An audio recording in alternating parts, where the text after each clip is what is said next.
Senhor Deus e Pai, nós te agradecemos por esta rica oportunidade que estamos tendo uma terça-feira a mais com esta aula, a última e oitava aula da matéria de Hermenêutica e Exegese 1.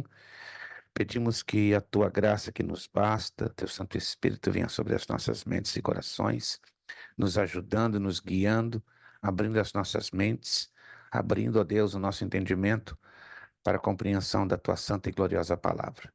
Ao final desta aula, os teus servos, os que aqui puderam estar, estarão prestando prova, Deus, que a tua bênção, a tua graça seja sobre cada um deles, fazendo-os lembrar o que estudaram, porque se esforçaram muito, e o Senhor haverá de recompensar o esforço de cada um. Muito obrigado, entregamos tudo aos teus cuidados. Peço também que a tua graça, a tua unção fresca, a tua misericórdia seja sobre a minha vida. Muito obrigado. A ti oramos e te agradecemos no bendito e maravilhoso nome de Jesus Cristo. Amém e amém. Muito boa noite, a paz do Senhor a todos os queridos irmãos. Estamos aqui pela bondade e misericórdia de Deus na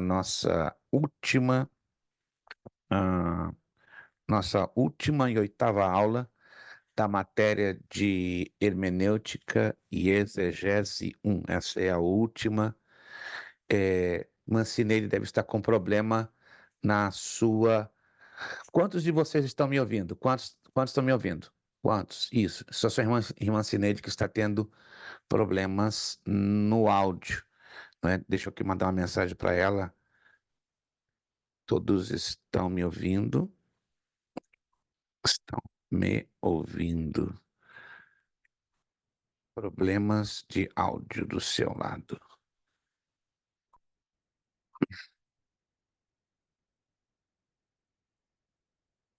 Ok.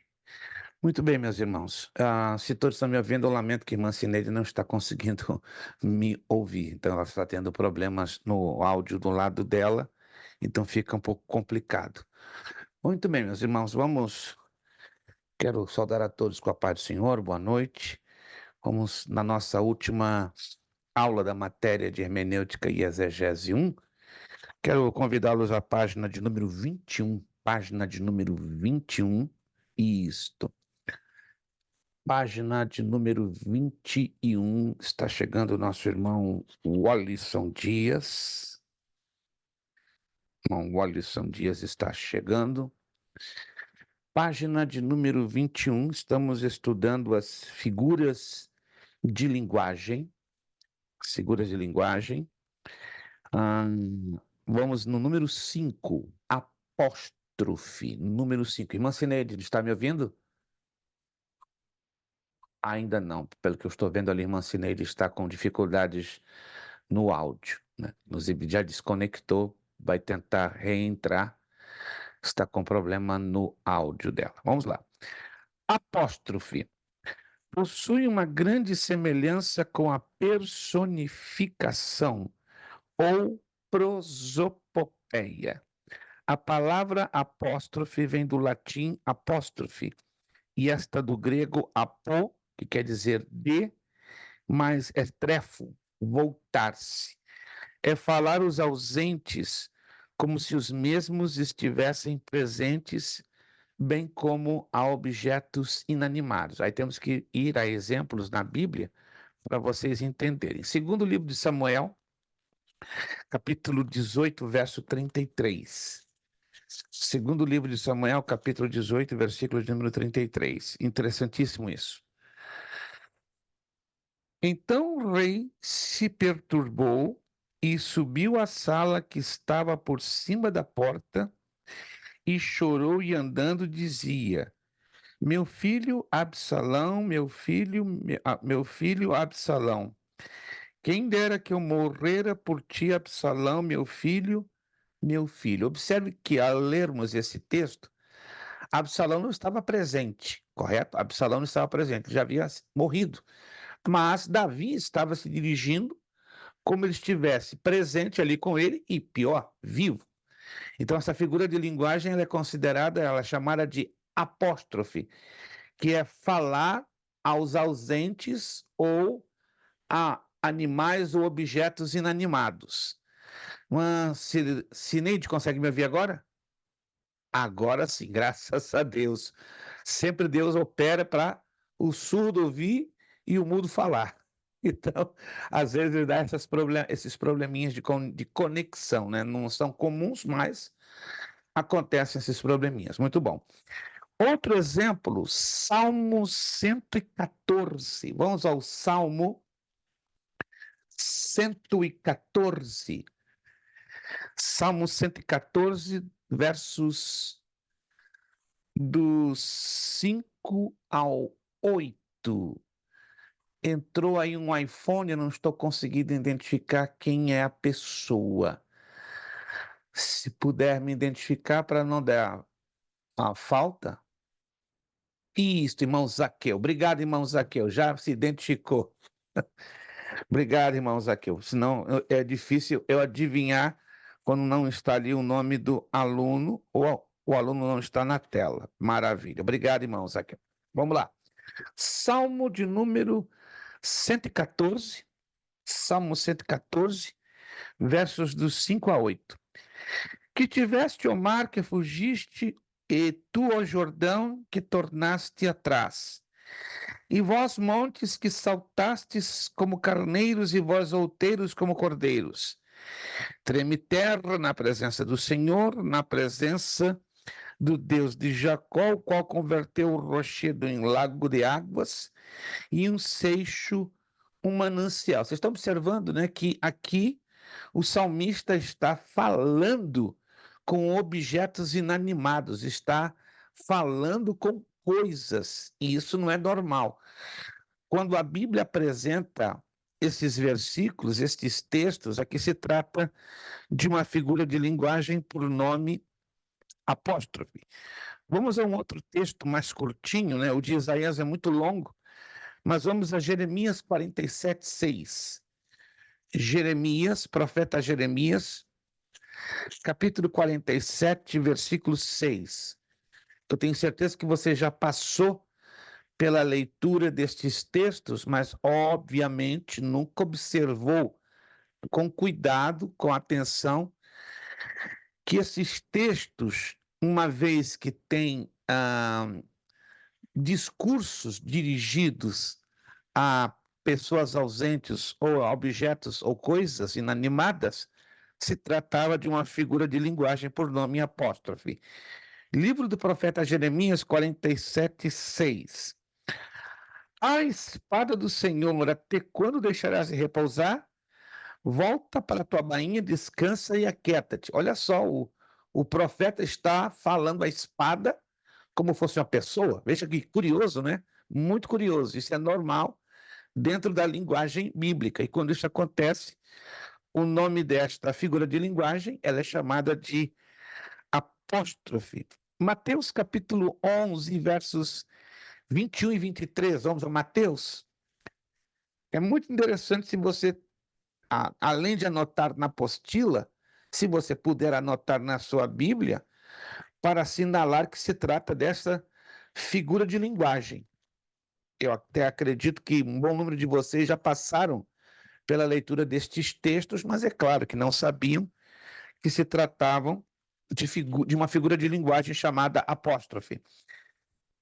Mateus 21, perdão, 11, 21 e 23. Mateus capítulo 11, versos 21 e 23. Ai de ti, Corazim, ai de ti, Betsaida, porque se em Tiro e em Sidom fossem feitos os prodígios que em vós se fizeram, há muito que se teriam arrependido com pano de saco grosseiro e com cinza. Verso 23. E que te ergues até o céu, será batida até os infernos. Porque se em Sodoma tivessem sido feitos os prodígios que em ti se operaram, teria ela permanecido até hoje. Estão observando? Jesus está falando às cidades, está falando com ela como elas estivessem ali presentes e fossem seres humanos vivos. Então, aqui se trata, não é, da figura de linguagem denominada apóstolo. Último texto desta noite sobre esta figura de linguagem, primeira carta aos Coríntios, capítulo 15, verso 55. Esse texto eu tenho certeza que todos vocês já leram pelo menos uma vez. Primeira carta aos Coríntios, capítulo 15, versículo de número 55. Onde está a morte, o teu aguilhão? Onde está o inferno, a tua vitória? Olha só que o apóstolo Paulo está falando, não é? Com a morte e com o inferno. Que coisa! Como fossem pessoas vivas, presentes e reais ali na presença do apóstolo. Então, procure ter isso bem claro, tá? Quando a Bíblia apresenta esse tipo de diálogo com coisas, objetos ou pessoas ausentes, se trata da figura de linguagem chamada apóstrofe. A próxima figura de linguagem, ela é um pouco mais fácil e ela também é bem conhecida, pelo menos na leitura de vários textos bíblicos. É o clímax, ou gradação, número 6. Provém do latim clímax e do grego climax, que querem dizer escala, no sentido figurado da palavra. O dicionário Spassa Calpe, com singeleza, apresenta este termo como a ordenação gradual em escala crescente ou decrescente. O importante é que tenha avanço ou progresso na oração, parágrafo, tema, livro ou discurso. A maioria dos sermões bem preparados possuem mais de uma gradação e concluem mediante uma graduação final de aspecto extraordinário. Atenção aqui. Pode consistir em poucas palavras ou estender-se ao longo do discurso ou livro. Também pode consistir em palavras isoladas, preparadas de tal maneira que conduzam a mente rumo para a progressão gradual ascendente. Ou ainda, pode consistir em uma série de argumentos que irrompam em uma triunfal culminação, como o incontrovertível argumento da ressurreição em 1 de Coríntios, capítulo 15. O grande capítulo da fé, Hebreus 11, é um exemplo de um longo e poderoso clímax ou gradação. Outro exemplo, Romanos capítulo 8, os degraus da escala ou da escada figurativamente falando. Vide os versos 15 a 17. Vamos ler Romanos capítulo 8, também um texto bastante conhecido. Romanos capítulo 8, do verso 15 ao 17. Porque não recebestes o espírito de escravidão para outra vez estares em temor, mas recebeste o espírito de adoção de filhos, pelo qual clamamos Abba Pai. Verso 16. O mesmo espírito testifica com o nosso espírito que somos filhos de Deus. 17. E se nós somos filhos, somos logo herdeiros também, herdeiros de Deus e co-herdeiros de Cristo. Se é certo que com ele padecemos, para que também com ele sejamos glorificados. Então está aqui um exemplo interessante. Outro exemplo tem Romanos 8, 29 e 30. Romanos 8, 29 e 30. Porque os que dantes conheceu, também os predestinou para serem conformes à imagem de seu filho, a fim de que ele seja primogênito entre os muitos irmãos. E aos que predestinou, a esses também chamou, e aos que chamou, a esses também justificou. E aos que justificou, a esses também glorificou. Percebam que é uma escadinha, e aqui na apostila mostra, né? Conheceu, predestinou, chamou, justificou e glorificou. Temos outros exemplos, né, que não vamos ler de momento, mas está ali, ó, Romanos 8, 31, 39, é outro exemplo de gradação ao clímax. Segunda carta de Paulo aos Coríntios, 11, 23 ao 27. Segunda carta de Paulo a Timóteo, 4, 6, 8. E Filipenses 2, 5, 21. A Bíblia está cheinha de gradações. Procure ter em mente, a gradação, ela lembra uma escada, não é? Ela vai, em muitos casos, do menor para o maior. Em outros casos, do menor para o menor, na questão da evolução dos fatos, né? Bastante interessante isso. A próxima figura de linguagem é o enigma, número 7. É também um tipo de alegoria, mas de solução difícil e intrincada. Exemplo: Sansão propôs aos filisteus o seguinte: do comedor saiu comida, e doçura saiu do forte. Juízes 14, 14. Entre outras palavras ou ditos de Agur, encontramos em Provérbios capítulo 30, versículo 24. Estas 4 coisas são das mais pequenas da terra, mas sábias, bem providas de sabedoria. Este enigma tem também sua solução no mesmo contexto em que se situa o versículo. Em outras palavras, há enigmas que têm solução, ou seja, dentro do mesmo texto ou próximo do texto já tem a solução ou a explicação. Já outros enigmas não, é de difícil interpretação, como o de Juízes 14, 14. Aí temos a 8ª figura de linguagem, fábula. A fábula é uma alegoria histórica, pouco utilizada nas escrituras. Você não vai encontrar com muita frequência essa figura de linguagem na Bíblia. É um versículo ou outro, é pouco. São poucas as ocorrências, na qual é feito alguma circunstância exposta sobre a forma de narração mediante a personificação de coisas ou animais. É como fosse uma história que envolvesse coisas ou animais, trazendo um fundo moral. Vamos lá. Segundo de Reis 14:9, temos um exemplo de uma fábula. O cardo que está no Líbano enviou ao cedro que está no Líbano, dizendo: dá tua filha por mulher a meu filho. Mas os animais do campo que estavam no Líbano passaram e pisaram o cardo. Se você lê a grosso modo, é difícil entender, é difícil interpretar isso aqui. Mas vamos lá, como é que interpretamos essa fábula? Com esta fábula, Jeoás, rei de Israel, responde ao desafio de guerra que lhe havia feito Amazias, rei de Judá.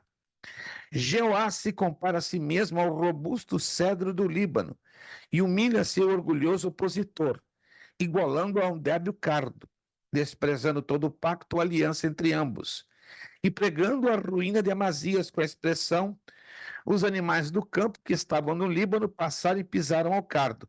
Eu dou essa interpretação porque eu tenho que ler os versículos antes do 9. Tem que ler o 8, o 7, o 6, o 5, é o chamado contexto. Quando eu lanço mão do contexto, aí eu vou entender, aí eu vou interpretar corretamente qual a figura deste cardo, não é verdade? E do que está se tratando. Porque, na verdade, é tudo figurativo e é chamado de fábula. Virando a página, vamos à 9ª figura de linguagem, hipérbole. É a chamada exageração. É importante deixar claro que esta exageração pode ser tanto para mais como para menos. E essa figura de linguagem é bastante comum na Bíblia. É a figura pela qual se representa uma coisa como sendo muito maior ou menor que em realidade é, para apresentá-la viva à imaginação. É uma exageração para objetivos de ênfase naquilo que se quer dizer. Tanto a ironia como a hipérbole são pouco utilizadas nas escrituras, entretanto, alguma outra vez são detectadas. Exemplo: usavam hipérbole os exploradores que entraram na terra de Canaã, quando eles voltaram para contar o que ali haviam visto, dizendo: também vimos ali gigantes, filhos de Anak, descendentes dos gigantes, e éramos aos nossos olhos como gafanhotos, e assim também éramos aos seus olhos. Olha, interessante, né? Porque você há de entender que o gafanhoto é um animal pequeno, concorda comigo? É um animal pequeno. De tão grande eram os filhos de Anak, os gigantes, que eles estavam ali olhando e observando: uau, aquele povo ali é grandão, porque a palavra Anak, né, quer dizer pescoço comprido. Então, além de eles serem gigantes, eles eram gigantes de uma espécie diferente. Eles tinham o quê? Pescoço comprido. Várias escavações feitas na Síria, na Jordânia e no Líbano, coisa de 60 a 70 anos atrás, foram encontradas ossadas desses gigantes, ossadas de homens que alcançavam de 3,25 metros a 3,65 metros. Detalhe, só de pescoço eles tinham mais de 45 centímetros. Imagina, eu e você com mais de 45 centímetros de pescoço. É coisa para avestruz, não é verdade? Que o avestruz, conhece um avestruz? É aquele pássaro que tem um corpo grande e um pescoção no mundo. Então, os filhos de Anak tinham como pescoços de avestruz. Existem tribos na África, não sei se você já viu isso em documentários, que as mulheres, com o passar dos anos, elas colocam um tipo de argolas para forçar o esticamento do pescoço.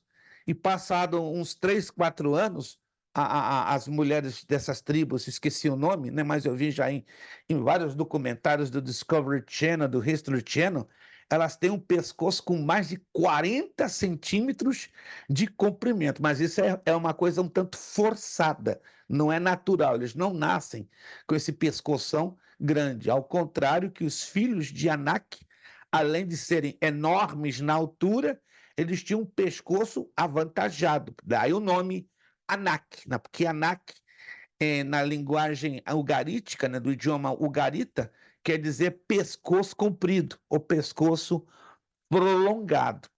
E os exploradores da Terra Prometida, quando viram os filhos de Anak, eles se sentiram como o quê? Como gafanhotos. Esse aqui é um exemplo de hipérbole. Isso está registrado em Números 13:33 e Deuteronômio 28. Disso entendemos que os exploradores falavam como se costuma entre nós ao dizer uma pessoa a outra, como por exemplo, já lhe avisei 1000 vezes. Não é verdade. Eu posso dizer um exemplo, o irmão Lucas. Lucas, eu já te avisei 1000 vezes. Mas como é que eu ia gastar saliva para falar para o Lucas 1000 vezes? Eu ia ficar rouco. Lucas, Lucas, Lucas, Lucas, entendeu? É como eu ficasse avisando o Lucas 1000 vezes, mas vai chegar no momento que a minha saliva seca e vou ficar rouco. Eu não vou conseguir avisar o Lucas. Alguém está entendendo, gente? Se alguém conseguir falar 1000 vezes para alguém, me avisa, que aí eu quero aprender essa técnica, porque eu não consigo ainda falar 1000 vezes. É bem difícil, né? Embora os psicólogos dizem, né? Aí eu acredito que a mulher tem necessidade de falar 25.000 palavras por dia. Aí é outro assunto, irmãos. Eu acho que a minha esposa ganha dessa estatística, com todo carinho e respeito. Eu já falei para ela deve falar em torno de 28 a 29 mil palavras por dia. E se ela não falar, ela entra em parafuso. Isso diz os psicólogos. Então eu acredito, né, que a mulher tem uma capacidade maravilhosa, né? Assim, vocês, irmãs, são privilegiadas. Entende? Nós, homens, não conseguimos falar nem 10.000 Tem palavras um por dia. psicólogo aí, pastor. Hein? Pergunta ele. Meu pai, ele é Sério? psicólogo. Olha só, Pergunta ele irmão aí, tá Zaqueu, perguntando. irmão Zaqueu. Depois, por favor, confirma essa abordagem, né? Vários psicólogos afirmam isso, que a mulher tem necessidade de falar 25 mil. A minha ganhou, a minha já arrebentou, já passou de 28, 29, 30 mil. E o dia que ela não fala essa quantidade de palavras, ela fica bem tristinha. Eu fico bem angustiado quando eu não ouço minha esposa falar tanto, né? Falando sério, gente, eu não estou falando isso porque eu fico incomodado, não. Quando ela fala pouco durante o dia, eu que fico incomodado, porque a gente se acostuma, né? Ao longo dos anos, a esposa falando tanto, isso, aquilo, isso, aquilo, isso, aquilo, isso, aquilo, entende? Isso é um tipo de uma hipérbole, na nossa linguagem, né? Então, eu já te falei, eu já te avisei 1000 vezes. Agora, olha só, o João Evangelista também utiliza essa figura quando ele mesmo disse lá no Evangelho de João, capítulo 21, verso 25. Há, porém, ainda muitas outras coisas que Jesus fez, e se cada uma das quais fosse escrita, cuido que nem ainda o mundo todo poderia conter os livros que se escrevessem. Esse é outro tipo de hipérbole. Tanta coisa que Jesus fez, que se fosse registrado tintim por tintim em detalhe, teria que escrever uma quantidade gigantesca de livros, não é verdade? Que o mundo inteiro não conteria, isso é um exagero, não é? Poderiam escrever 10 mil, 20 mil, 50 mil livros, ainda caberia dentro do mundo. O mundo ele tem espaço para caber muitos livros, mas aqui o evangelista João usa essa figura de linguagem chamada exageração. A número 10 ela é interessante e confunde um pouquinho, que é a chamada interrogação. A palavra interrogação provém de um vocábulo latino que significa pergunta ou interrogante. Não obstante, observe isso aqui, ó. Seria interessante você fazer um highlight. Nem todas as interrogantes ou interrogativas são figuras de retórica. Ou por quê? Não é então então quer dizer que nem todo versículo que termina com uma interrogação é uma figura de retórica, não. Tem uma característica que agora eu vou dizer, olha, presta atenção. Somente quando a pergunta encerra uma conclusão evidente, que é então de fato uma dita figura literária. Não basta ser uma pergunta, tem que ser uma pergunta que traz consigo uma conclusão evidente, compreendem? Uma conclusão óbvia, uma conclusão satisfatória. Se a pergunta está ali, mas não apresenta essa conclusão, não é uma interrogação. Ainda que está lá o pontinho de interrogação, mas não, a pergunta em si não trouxe uma conclusão evidente, ela não é considerada a figura de retórica ou de linguagem chamada interrogação. Vamos analisar isso com esses textos? Gênesis 18, 25. Livro do Gênesis, capítulo 18, versículo de número 25. Bem interessante isso aqui. Gênesis, capítulo 18, versículo de número 25. Longe de ti que faças tal coisa, que mates o justo com o ímpio, que o justo seja como o ímpio, longe de ti seja. Olha agora a pergunta, cuja conclusão já chegamos ali, ó, automaticamente. Não faria justiça o juiz de toda a terra?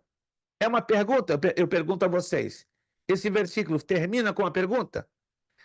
E ela não tem uma conclusão evidente, ela não tem uma conclusão lógica, sim ou não?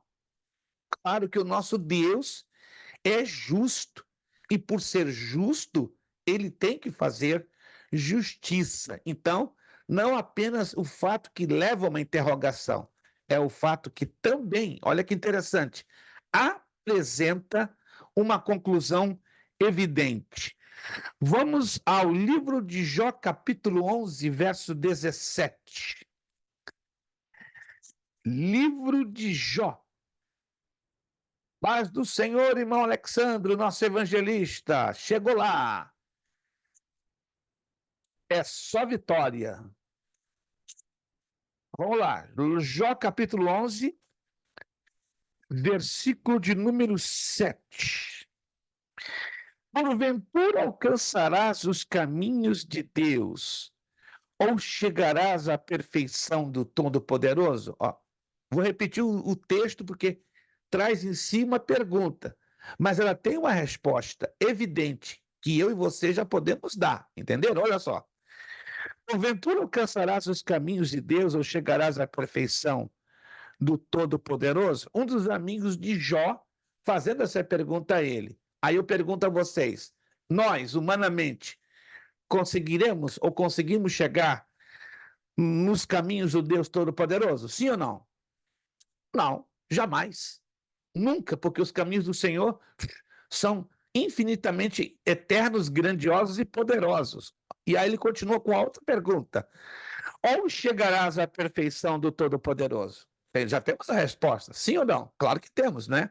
Já é evidente, nunca chegaremos à perfeição do Todo-Poderoso. Então, no momento que eu encontro, eu detecto na Bíblia uma interrogação que já tem uma resposta conclusiva, evidente, aí sim eu posso considerar uma figura de linguagem chamada interrogação. Quantos estão entendendo, gente? Quantos estão entendendo? Não é toda pergunta com interrogação que você vai dizer. Então, isso aqui é uma figura de linguagem chamada interrogação. Não, você tem que analisar a pergunta. Se ela tiver uma resposta conclusiva ou evidente, aí sim, podemos classificar como interrogação. Mas se não tem uma resposta ou uma conclusão evidente, não é. Outro texto, Jó 20, versos 4 e 5. Jó, capítulo 20, versículos 4 e 5. Porventura não sabes tu que desde a antiguidade, desde que o homem foi posto sobre a terra, o júbilo dos ímpios é breve e a alegria dos hipócritas apenas de um momento? Estão percebendo a pergunta? Ela tem uma conclusão evidente? Sim ou não? Claro que tem, porque a alegria do ímpio não dura tanto. Ainda que você diz, né? No mundo tem um ditado popular: alegria de pobre dura pouco. A alegria de pobre, mas esse é do ímpio. Mas a Bíblia fala diferente, que a alegria do ímpio é que dura pouco, dura um momentinho apenas. E isso a gente tem experiência, né? No dia a dia, e a Bíblia confirma isso. Vamos ler mais um texto, Hebreus 1,14. Hebreus, carta aos Hebreus, versículo 1, verso 14. Hebreus, carta aos Hebreus, capítulo 1, versículo 14. É uma pergunta. Aí vamos avaliar se ela é uma interrogação ou não. Não são, porventura, todos eles espíritos ministradores, enviados para servir a favor daqueles que hão de herdar a salvação? De quem é que o escritor aos Hebreus está se referindo? Vamos lá, quem pode abrir o áudio, que eu fechei o áudio porque eu estava ouvindo um ruído muito forte no fundo. Os A quem é anjos? que os anjos, excelente, os anjos. Então já temos uma resposta, né? A própria pergunta em si já traz uma resposta. Qual é a conclusão evidente? Está se referindo à pessoa dos anjos. Bem, bem interessante. Vamos à próxima figura de linguagem, chamada ironia. Ironia. Essa figura, ela é bem curiosa, bem curiosa. Ela é apresentada com uma certa frequência dentro das Sagradas Escrituras. Deixe-me rapidinho aqui fazer uma breve anotação, que eu esqueci de fazer aqui uma rápida anotação. Se eu não fizer essa anotação agora, eu vou cometer um pecado, e esse pecado eu não posso cometer. Perfeito, acabei de fazer a anotação agora. Maravilha. Ironia, número 11. Esta figura é utilizada quando se expressa o contrário que realmente quer dizer, mas sempre de tal modo que o verdadeiro sentido fica estampado, ou seja, evidente. Exemplos. Paulo emprega esta figura quando chama os falsos mestres de aqueles grandes ou excelentes apóstolos, subentendendo-se ao mesmo tempo que de nenhum modo eles são apóstolos. Seria uma espécie de zombaria, não é? Vamos dizer assim. Segunda carta aos Coríntios, capítulo 11, versos 5, 12 e 11, e também segunda de Coríntios 11, 13.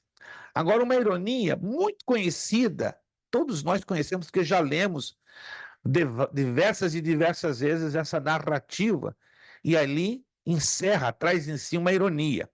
O profeta Elias utiliza essa mesma figura quando no Carmelo disse aos sacerdotes do falso deus Baal: clamar em altas vozes, porque ele é um deus.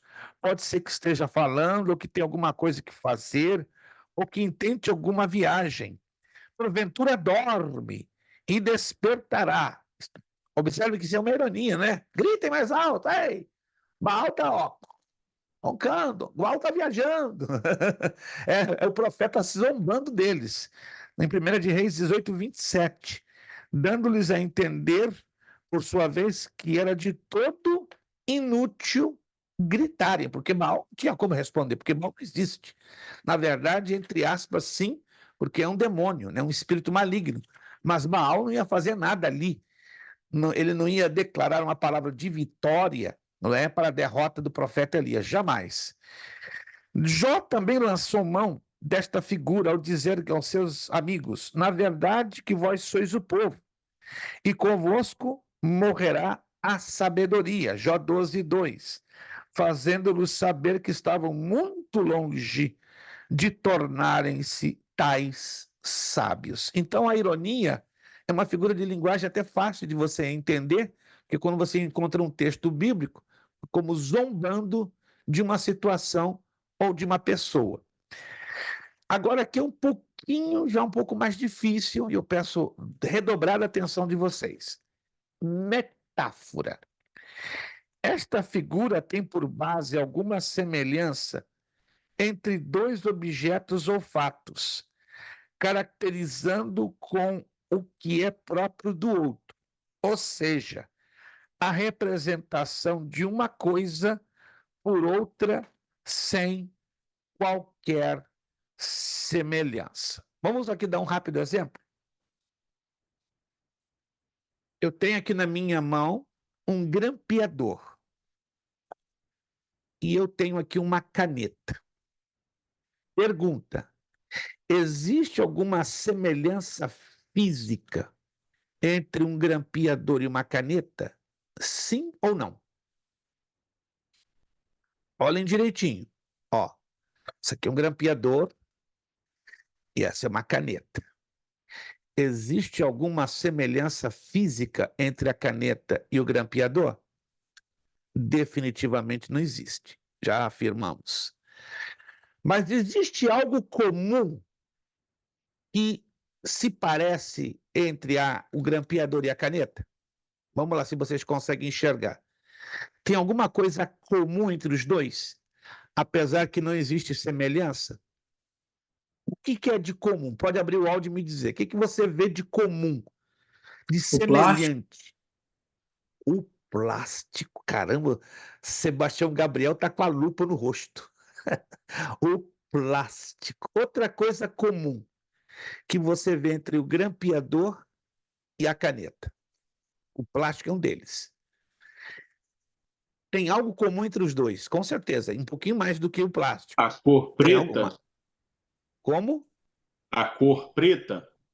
Mas Escrito é na. comum aos dois? Aonde estou vendo o preto na caneta? As letras escritas aí não. Não, Ok. não, não, não. Embora, tudo bem, aqui é válido, mas vamos a coisa mais evidente, que mais chama Ok. atenção. Não, entendi a visão do Lucas. O Lucas está com um telescópio nos olhos, gente.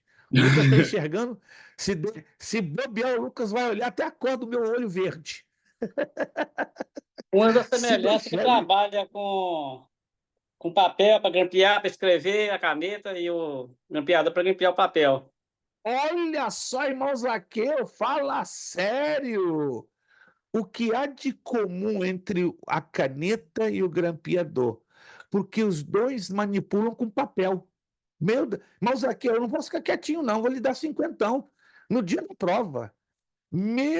Olha, gente, Obrigado, muito obrigado.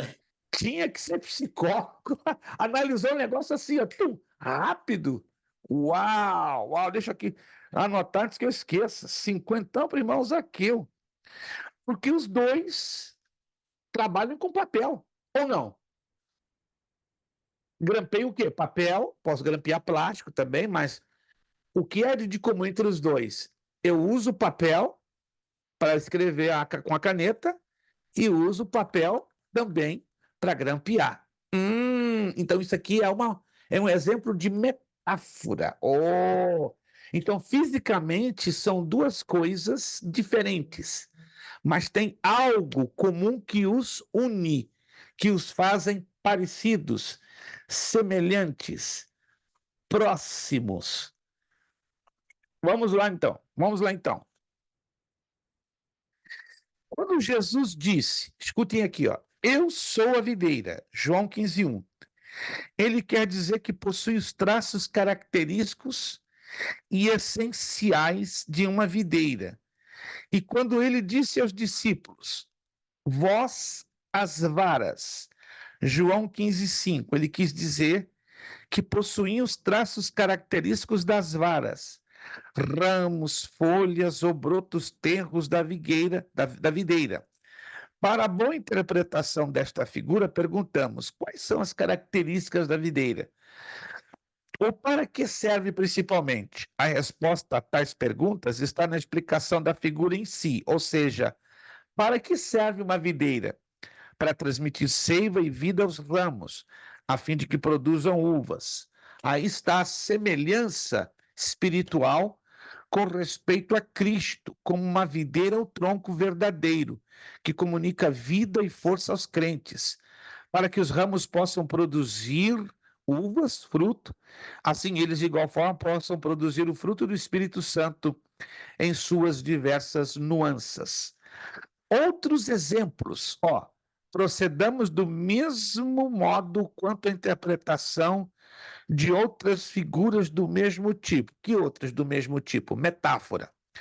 Jesus disse: eu sou a porta. Jesus e a porta fisicamente são iguais? Sim ou não? São semelhantes? Fisicamente? Fisicamente. Não. Jesus é um ser vivo, agora com corpo glorificado, vivendo nos céus, em nosso meio através do Espírito Santo. Mas a porta é um objeto, concordam? Pode ser de madeira, pode ser de metal, pode ser de vidro. Mas o que liga, o que faz semelhante Jesus e a porta? Vamos lá. O Quem pode... acesso. O acesso, porque a porta ela dá acesso a dois ambientes. E Jesus nos dá acesso à presença do Pai. Então, por isso que Jesus disse: eu sou a porta. Eu sou o caminho, João 14,6. É a mesma coisa. Jesus e o caminho fisicamente não tem nada a ver. O caminho pode ser de pedra, pode ser de asfalto, pode ser de areia, ok? Mas Jesus é o caminho porque ele ele nos leva a fazer a ligação entre o Pai Celestial e o homem. Eu sou o pão vivo do céu. Jesus é feito de farinha? Não. Jesus não é farinha. Jesus não é massa de pão. Mas Jesus se compara ao pão vivo que desceu do céu, porque o pão alimenta, não é verdade? O pão é um alimento básico. Jesus, sendo a palavra, nos alimenta de igual maneira. Vós sois a luz. Jesus falando de nós, os crentes. Nós temos alguma lâmpadazinha na nossa cabeça? Não. Não temos tomada tampouco. Mas Jesus disse: vós sois a luz. Por quê? Porque nós temos a semelhança com a luz do Espírito Santo que está em nós. Por isso que Jesus diz: vós sois a luz. Quer dizer, onde vocês estão, vocês são luz, vocês são bênção, vocês iluminam os caminhos escuros deste mundo e da vida de muitas pessoas. Vós sois o sal. Você está me chamando de bacalhau? Eu sou bacalhau? Você é bacalhau? Não, nós não somos bacalhau. Nós não somos nem saleiro. Mas Jesus disse: vós sois o sal. Qual a semelhança entre nós e o sal? Vamos lá. Quero ouvir um aluno, pelo menos um aluno. Para preservar, conservar. E isso, irmão Alisson, parabéns. O sal era usado para preservar, conservar. E nós, espiritualmente, fomos colocados neste mundo para preservar o apodrecimento moral e espiritual que este mundo cada dia mais está vivendo. Então, por isso que Jesus disse: vós sois o sal, vós sois edifício de Deus. Nós não temos 2 andares, 3 andares, 4 andares, nem somos feitos de colunas, rock, telhado, não. Mas nós somos, segundo a Bíblia, edifício de Deus. O que é edifício? Nós damos para pessoas o quê? Firmeza. Nós damos para as pessoas a consistência. A Bíblia nos chama que somos edifício de Deus, nesse sentido espiritual. Jesus disse a Herodes: ide dizei aquela raposa. Herodes era uma raposa? Não. Mas ele era tão perverso e astuto como uma raposa. A candeia do corpo são os olhos. Nós temos aqui os nossos olhos, mas eles não têm nada a ver com candeia, porque candeia é uma lâmpada que se acendia na base de azeite, e aí abria uma chama. Mas a Bíblia nos compara que a candeia do corpo são os óleos, Mateus 6:22. Judá e um leãozinho. A tribo de Judá não é um leão literal, mas aqui está falando um leãozinho, quer dizer, os descendentes de Judá seriam comparados a um leãozinho, uma cria de leãozinhos. Pois tu és a minha rocha e a minha fortaleza. Davi aqui está falando do nosso Deus, que nosso Deus é tão grande, tão poderoso, tão maravilhoso, que ele é comparado a uma rocha. E é comparado que é uma fortaleza, né? Que eram muito comuns nas cidades do antigo Israel, terem enormes fortalezas para proteção contra os seus inimigos. Porque o Senhor é um sol e um escudo. Qual é a função do sol? Aquecer, trazer vida. Qual é a função do escudo? Proteger. Então, por isso que Davi diz que o Senhor Deus é um sol e um escudo. Isso é uma metáfora.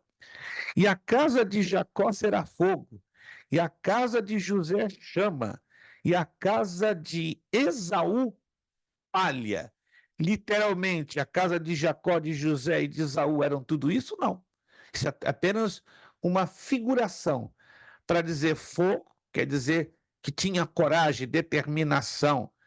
A casa de José chama fala de perseverança. E a casa de Esaú fala de palha, fala de algo que passa muito rápido. Então é tudo comparação. Obadias, verso 18. Agora preste atenção. A metonímia, ela é quase o contrário da metáfora. Ela trabalha no sentido contrário. Vamos entender um pouco agora. Ela é um pouquinho diferente.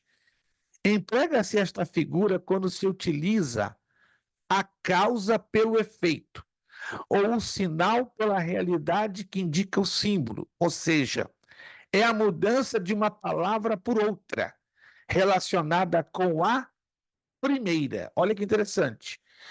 Jesus utilizou essa figura empregando a causa pelo efeito quando assim disse: eles têm Moisés e os profetas, ouçam-nos. Lucas 16:29. O que Jesus quis dizer com isso? Em lugar de dizer que eles têm os escritos de Moisés e dos profetas, isto é, o Antigo Testamento. Estão percebendo? Então ele tem um símbolo, ele tem um efeito simbólico. Eles têm Moisés e os profetas, ou seja, eles têm os 5 livros da lei e os 17 livros dos profetas, que são a grande parte do conteúdo do Antigo Testamento. Outro exemplo, ó. Emprega-se também o sinal pela realidade, que indica o próprio sinal. Quando disse Pedro, se eu não te lavar, não tens parte comigo. João 13:8.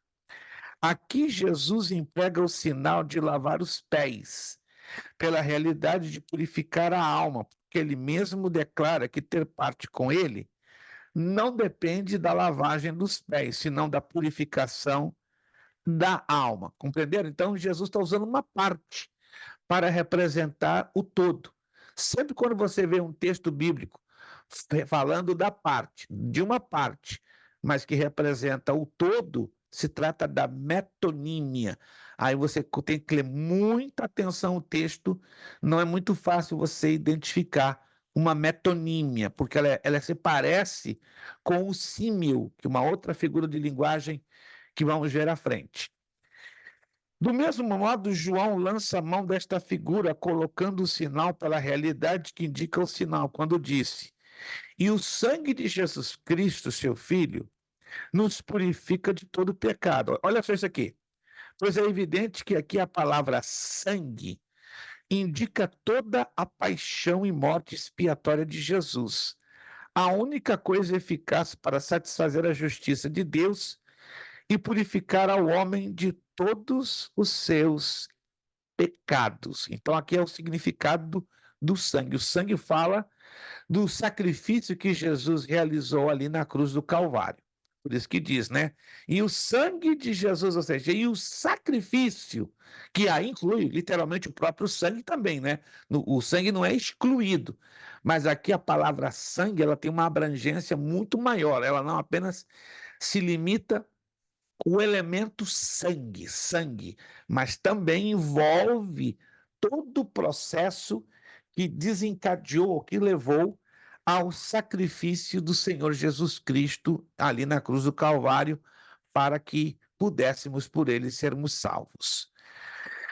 Temos aqui a 14ª figura de linguagem, parábola. Temos 53 parábolas na Bíblia. São lindas e todas elas têm um porquê de ser. É um tipo de alegoria, aqui na apostila, apresentada sobre a forma de uma narração, relatando feitos naturais ou acontecimentos possíveis, sempre com o objetivo de declarar ou ilustrar uma ou várias verdades importantes. Em geral, olha só, em geral, contém uma só verdade principal. Seus detalhes estão em afinidade ou em sintonia com esta verdade-chave. Exemplos. Em Lucas 18, 1-7, Jesus expõe a verdade que é necessário orar sempre e nunca desfalecer, embora que demore em recebermos a resposta. Para esclarecer e imprimir nos corações esta verdade, utiliza-se do exemplo ou parábola da viúva e do juiz iníquo, que tampouco temia Deus ou tinha respeito aos homens. Apresenta-se a viúva diante do juiz, exigindo justiça contra o seu adversário. Não obstante, o juiz não fez caso, porém, pelo fato de voltar a incomodar-lhe, a viúva consegue que o juiz injusto lhe faça justiça, e assim ouvirá os seus que clamam a ele de dia e de noite, ainda que tardio para com eles. Aqui um exemplo tremendo de parábola. Outro exemplo, uma parábola tem por objetivo ilustrar várias verdades, e a do semeador, cuja semente caiu na terra em 4 pontos ou terrenos diferentes, havendo a necessidade de interpretarmos corretamente cada um deles, obviamente. Interessante que o texto de Mateus 13, 18-25 já nos ajuda a interpretar corretamente esta parábola. Não todas, preste atenção, um bom número das parábolas já trazem em si a própria interpretação, outras não. Outras são difíceis e precisamos entender a linguagem dos símbolos e dos tipos na Bíblia. Por haver esse desconhecimento, hoje você com certeza já deve ter ouvido muito nas redes sociais pregadores até de renome afirmarem que semente é contribuição financeira. Quem já ouviu falar disso? Que semente é contribuição financeira? Mas aonde está isso na Bíblia? Não tem nenhum fundamento. Só existe um texto, eu vou mostrar para vocês, só um texto, que Paulo usa como símbolo de contribuição proporcional. Mas a palavra semente na Bíblia, ela sempre está ligada com a Escritura Sagrada, com a palavra de Deus. Jamais a palavra semente está ligada a dinheiro, dízimos, ofertas, primícia ou qualquer tipo de contribuição financeira. Anote isso, jamais, porque é o princípio interpretativo correto de uma parábola, tá? E a parábola do semeador é a parábola que deixa isso bastante claro. Semente está ligada diretamente à palavra de Deus, jamais. Hoje se inventou, né, essa história sem o conhecimento da hermenêutica bíblica. É normal que os pregadores e muitos que estão aí falando sobre semente, é a contribuição, é teu dízimo, é tua oferta, porque eles não têm nenhuma noção básica de hermenêutica bíblica. E é normal, quando não se tem conhecimento básico de hermenêutica, o camarada vai falar qualquer coisa, qualquer situação que vai discordar com o contexto bíblico. Vamos ao texto da Bíblia, que é o único texto que fala de forma comparativa e proporcional que o dinheiro não é semente, mas se assemelha à proporção de uma semente quando ela é lançada em terra. Segunda carta aos Coríntios, abra lá comigo. Segunda carta aos Coríntios, capítulo 9. É o único texto, não existe 2 textos, 3 textos, 4 textos, só existe um texto que apresenta a questão da proporcionalidade da semeadura ligado com contribuição financeira. Segunda carta aos Coríntios, capítulo 9, versículo 6. Todos, com certeza, já devem ter lido pelo menos uma vez esse texto. Segunda carta aos Coríntios, capítulo 9, versículo 6. E digo isto, o que semeia pouco, também ceifará. E o que semeia em abundância também ceifará. Prestar atenção na leitura? Vou ler de novo, para ficar bem claro, para não ficar nenhuma dúvida. E digo isto, o que semeia pouco, também ceifará. E o que semeia em abundância também ceifará. Se você ler todo o capítulo 9 desta carta de 2 de Coríntios, em momento nenhum, o apóstolo Paulo faz um link, uma ligação, uma conexão com semente à contribuição financeira, porque ele tem já conhecimento pleno que semente na Bíblia é palavra de Deus, mas ele usa aqui a lei da proporcionalidade. Se quiser anotar aqui, esta é a lei da proporcionalidade. O que é a lei? O que diz a lei da proporcionalidade? Semeia pouco, se colhe pouco. Semeia-se muito, colhe-se muito. Essa é a semente da proporção. Essa é a lei, perdão. É a lei da proporcionalidade. Mas em momento nenhum da defesa ou a apologia que semente é símbolo de contribuição financeira. Esse é um erro, é uma falácia, é uma terrível equivocação pela falta de um conhecimento básico da hermenêutica bíblica. Todos entenderam, gente? Todos entenderam? Isso. Pastor, Sim. eu tenho uma pergunta que eu queria fazer antes aí, mas só foi lendo, acabou passando aqui. Vamos lá. Sobre a questão da... Eu acredito que é um texto que é ligado à metonímia. Metonímia. Vamos lá. A opinião Qual do seria? senhor sobre esse texto, João 6:53. O que Jesus, então, quis nos dizer nesse texto? João, deixa eu chegar lá com o irmão. João João 6, 6:53. 6:53. Jesus, pois, lhe disse, na verdade vos digo, se não comerdes a carne do Filho do Homem e não beberdes o seu sangue, não tereis vida em vós mesmos. Parabéns, irmão!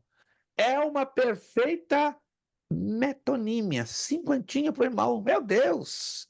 Cinquentinha, uma excelente, uma exata metonímia, porque aqui está usando sangue e carne. Querem anotar que interessante? O sangue aqui fala de vida. A carne aqui fala de comunhão. Então Jesus está querendo ensinar o quê?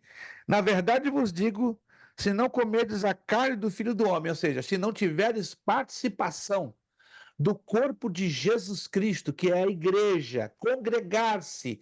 Então Jesus aqui está lançando os princípios do que seria a igreja.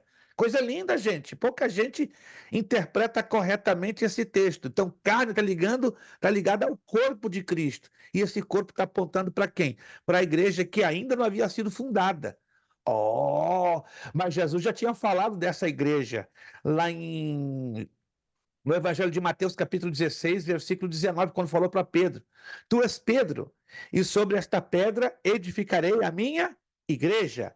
E a igreja nasce quando? No dia de Pentecostes, em Atos capítulo 2. E aqui o sangue, e não beberdes o seu sangue. Sangue está falando de vida, está falando de comunhão. O texto tanto aponta para o fato de termos comunhão com Cristo através da sua morte vicária, né, que é o seu sangue, como também está Jesus falando aqui num outro tipo de metonímia. Aqui temos duas metonímias. Quer anotar? Está falando da comunhão com o corpo de Cristo, e a sua morte vicária, que nos leva a ter comunhão com Ele. E está falando de quê? Da ceia do Senhor. Oh, que tremendo, gente! Parabéns, irmão Leandro. Irmão Leandro está ligadíssimo. O irmão Leandro sempre está ligado, mas hoje ele virou a chave. Foi de 220 para 440. Parabéns. Merecedor dos 50 pontos. Meu Deus. Gente, não é difícil. A partir do momento que você lê com atenção e busca as características que o texto em si nos trazem. Muito bom, parabéns. Vamos lá, que já são 9h23, nós em 7 minutos. Estamos aqui terminando. Outra parábola que ilustra várias verdades é do trigo e do joio, em Mateus 13, 24, 30 e 36, 43. Aqui eu vou trazer uma interpretação que não é minha, é baseada no contexto e em vários textos do Antigo Testamento. A maioria dos pregadores ensinam que joio e trigo, presta atenção, é o crente bom e o crente mau, ou seja, o crente fiel e o crente infiel. Já viram isso? Mas não é. Hã? Não é. Trigo e joio fala do judeu fiel e do judeu infiel. Oh, como é que é? Sim, senhor. Porque não se lê o contexto. Quando você lê com atenção os versículos que estão antes e os versículos que estão depois, e lê versículos lá no Antigo Testamento, conectados com trigo e com joio, você vai descobrir isso. Porque o trigo está ligado com a nação de Israel, não está ligado com a igreja, gente. Oh, meu Deus! Está ligado com os judeus. É só você ler o contexto. E ler também lá no Antigo Testamento as referências que falam sobre trigo. Está ligado diretamente à nação de Israel. E o mesmo problema, pelo desconhecimento que alguns pregadores, cheios das melhores intenções, ensinam trigo, joio, crente fiel, crente infiel, mas não está ligado com a igreja. Em momento nenhum, irmãos. O trigo está ligado com a nação de Israel. Só existe um texto que Jesus usa trigo, a palavra trigo, de uma maneira genérica, para falar de vida espiritual e de vida eterna. Vamos lá no Evangelho de João, capítulo 12. É o único texto que Jesus usa a palavra trigo com um significado mais genérico, apontando para a vida. Evangelho de João, capítulo 12. Tudo tem que ser analisado, irmãos. Tudo tem que ser analisado. João 12, 24. Anote, isso aí é muito interessante e pega muita gente pelo pé. Pelo pé e pela mente. João 12, 24. Na verdade vos digo, se o grão de trigo caindo na terra não morrer, fica ele só. Mas se morrer, dá muito fruto. É o único texto que Jesus usa para falar que o grão de trigo aí é a vida de frutificação que nós temos que ter para com ele. Por que eu digo isso? Presta atenção. Jesus, lá no Evangelho de João, capítulo 15, ele fala dos 3 níveis de crescimento da vida espiritual do cristão. O cristão foi salvo para dar fruto. O cristão foi salvo para dar mais fruto. O cristão foi salvo para dar muito fruto. Para dar muito fruto, ele tem que ter comunhão direto com Jesus e conhecê-lo como a vida. Preste atenção, isso aqui é interessante. Lá em João 14, 6, Jesus disse: eu sou o caminho, a verdade e a vida. Ninguém vem ao Pai senão por mim. Os judeus entenderam perfeitamente esta metáfora. perfeitamente. Você e eu lemos e parecemos que é normal, nós não vamos entender assim. Porque temos que estudar qual é a base dessa metáfora. Jesus disse: eu sou o caminho, a verdade e a vida. Os judeus entenderam assim, automaticamente. Ele está falando do tabernáculo. Eu sou o caminho aponta para o átrio, para o pátio, para a parte da entrada. Quando conhecemos a Jesus como nosso Senhor e Salvador, conhecemos Ele como caminho. Então a nossa vida espiritual está começando. Somos crianças na fé e damos fruto a 30 por 1. Aí estamos dando fruto. Jesus disse: eu sou a verdade. A verdade fala do lugar santo, dentro do tabernáculo. E no lugar santo tinham 3 móveis, 3 utensílios. A mesa dos pães de propiciação, ao altar de incenso e o candelabro de ouro, o menorá. Olha que interessante, cada um deles tem um significado apontando para Jesus. Ali conhecemos Jesus como a verdade. Conhecendo Jesus como a verdade, nos tornamos jovens espirituais e passamos a dar fruto a 60 por 1. Estamos dando mais fruto. Jesus é a vida, e a vida aponta para o lugar santíssimo. Aonde estava o que lá dentro? A arca do pacto, a arca da aliança. E dentro da arca da aliança estavam 3 coisas: a porção de maná recolhida no deserto, a vara de Arão que floresceu e uma cópia dos 10 mandamentos.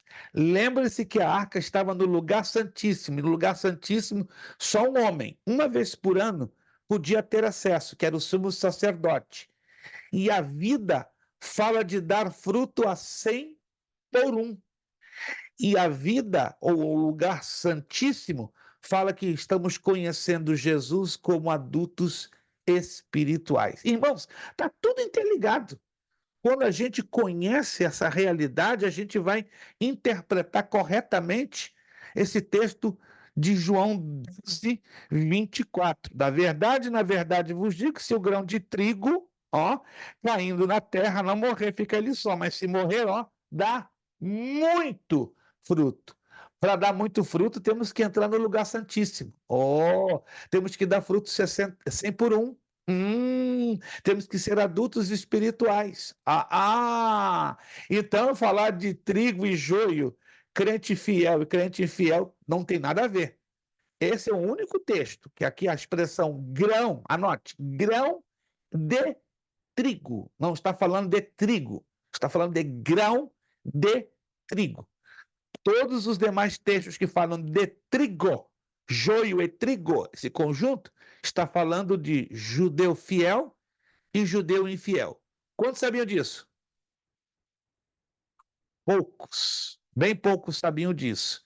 Mas essa é a beleza da hermenêutica. Quando você estuda a fundo a hermenêutica bíblica, você começa a interpretar exata e corretamente como é as Sagradas Escrituras. Vou terminar, porque já são 9h30, mas vamos fechar essa parte das parábolas, não tem mais como avançar.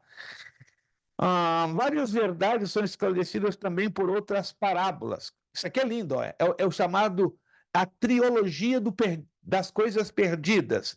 A ovelha perdida, a moeda perdida, o filho pródigo. Está tudo no Evangelho de João, capítulo 15, né?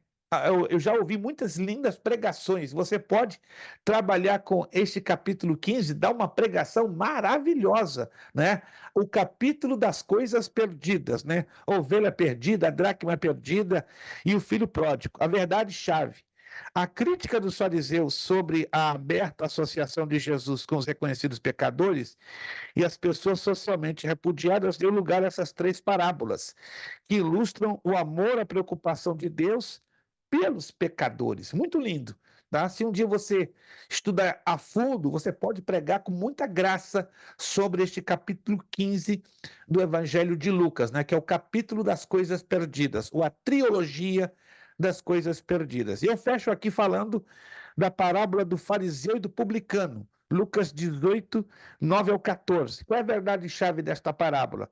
Esta parábola nos ensina que devemos reconhecer e confessar ante Deus qualquer tipo de pecado em nossa vida. Não devemos, portanto, buscar autojustificação comparando-nos com outros pecadores. O ser humano tem essa estranha capacidade de se justificar comparando-se a outros pecadores. Não, eu não sou parecido com ele, não. Ele é feio, ele é horrível, ele é hediondo, ele é terrível. Mas eu sou um pecador, mas não tanto quanto ele, irmãos.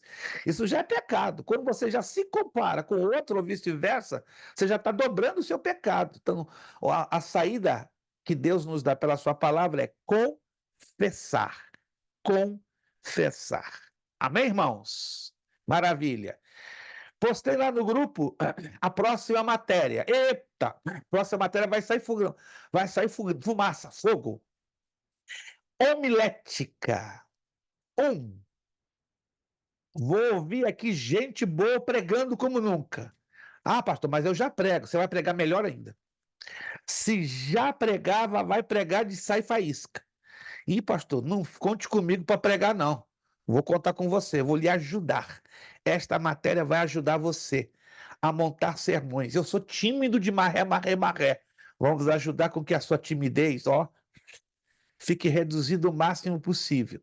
Então, a próxima matéria, a arte de pregar e elaborar sermões. Homilética 1. Então, fique preparado, porque Deus vai surpreender. Eu vou estar despachando as apostilas na quinta-feira. Se você olhar lá no grupo, eu já mandei o PDF, porque eu estou com algumas pequenas dificuldades de enviar a apostila amanhã, mas na quinta já está saindo pelo correio e espero em Deus que chegue para a maioria de vocês até segunda ou até, quem sabe, na terça. Não chegando, vai chegar pelo menos o PDF que já está lá no grupo, aí você acompanha pelo menos com as primeiras 3 a 5 páginas. Vamos Pastor, então, sim, a minha, o senhor pode estar mandando junto com a do Fernando. do Fernando. Perfeito, maravilha, muito bom. A Obrigado, porque próxima eu vou te dar o meu vai para o mesmo endereço. endereço. Vai para o mesmo endereço, exato. Do Fernando não tem falhado.